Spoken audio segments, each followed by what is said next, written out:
Welcome back to the Tax Free Millionaire Blueprint. My name is Charlene Brandel. I am a tax strategist and I help business owners and high income earners to decrease their tax liability so they can keep more money that they earn. If you are interested in a consultation, you could go to randallparalegal.com and schedule your consultation today. So today we're talking about Michael Jackson.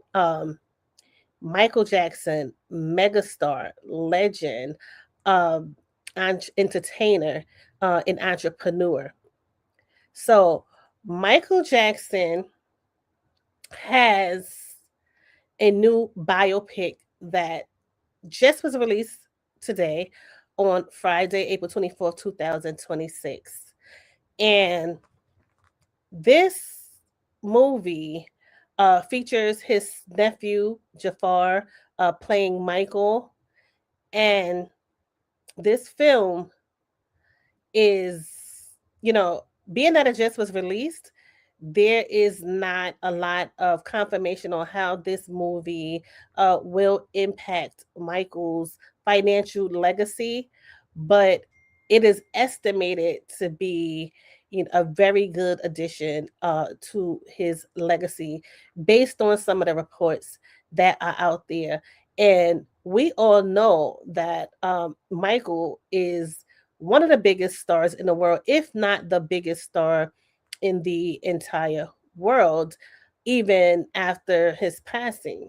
So it's scheduled and estimated to do very well. So since the film Michael just hit theaters April 24th, 2026, the verdict on its financial impact is already looking like a thriller, okay, for the estate, even if the critics are being less than kind.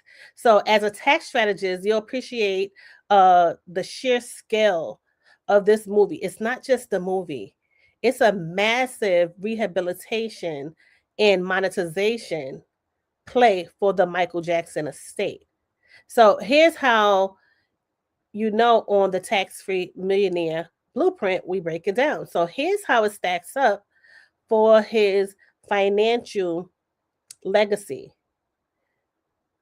This is estimated, as I said, to be a massive box office film with massive box office potential, even though it just came out today.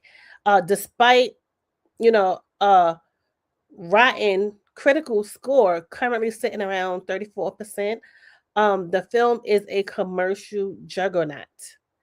Okay, so it has a record breaking debut. It earned $12.6 million in the US previews alone, making it the best ever start for a musical biopic. Global forecast for this film is that it's eyeing a $150 million plus worldwide opening weekend, which is this weekend. If it follows the path of the Bohemian Rhapsody, which also thrived despite mixed reviews, the estate stands to gain hundreds of millions in back end participation. The safety of the story. So critics are calling it a sanitized whitewash because it ends in 1987, before the major allegation begins and surfaced. While this hurts the artistic prestige, it makes the film highly safe for global syndication, streaming deals, and long term licensing, essentially protecting the brand from any controversy that may arise, which is good for the estate. Number two, strategic asset management. Okay, the estate um, has been aggressive in its cleaning up the books leading up to this release. So, catalog sales in 2024, they sold half of the music rights to Sony for $600 million. The film acts as a massive commercial for that catalog, likely driving up streaming numbers and royalties for the remaining 50% that they still own. So this is a big deal for Michael Jackson's estate. So much like your own wealth strategy, the estate is using the film to unlock the story of his life, merchandising, and future unreleased music releases. So, with the tax free millionaire blueprint, we have a wealth vault strategy. So, it unlocks all of the different types of businesses and ventures and helps our clients to keep everything tied together so that they are always bank ready and organized. So basically, this is what this film is doing for Michael Jackson's estate. So all of his merchandising, future unreleased music, in his life story, is all to unlock this value that he has. So, family and legal friction. Let's talk about family and legal friction. It's not all smooth sailing. There is some internal tax and spend drama within the family. So, Paris Jackson, Michael Jackson's daughter, has reportedly criticized the $200 million budget, highly speculative and risky, expressing concern over how the executives are spending the estate's liquid assets. So that's one thing that is going on and has been mentioned by his daughter. Um, the estate has reportedly earned an estimated $200 million just from the film's development and production deals so far, which has helped offset the significant debts that Michael Jackson left behind in 2009. Excuse me. So, for the financial legacy, this is a win for Michael Jackson. This is a win by focusing on the King of Pop era pre 1987 and utilizing his nephew, Jafar Jackson.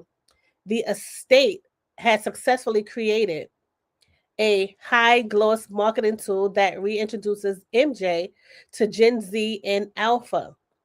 It secures the brand's place as a safe commercial asset for the next 20 years. Critics might find it paper thin, but for the estate's balance sheet, it is solid gold.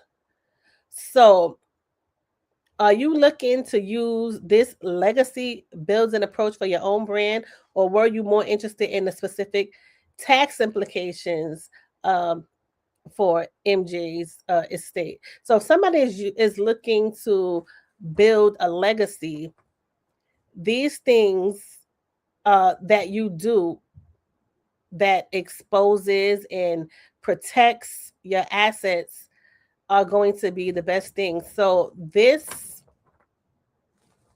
definitely also we know will have some tax implications. So if someone wanted to know about tax implications for this particular film, we'll probably get into that as well. So the film just was introduced today and just hit theaters. So I'm sure I'll probably be doing an update on how this film is going. It's going to be a lot of people talking about it. It's going to be a lot of people going to see it this particular weekend. I just might have to be one of them to go and see this movie this weekend. Tell me what you think about this Michael Jackson biopic. What are your opinions? And do you think that this is a good move for Michael Jackson's estate, knowing that he has been gone for some time, and now this biopic, is going to reintroduce him to a lot of the new generation, and now people will actually, have Michael Jackson, on their mind, because it's a refresh. It's basically how I see it, as a Michael Jackson refresh. So let me know what you think in the comments. Thanks for watching.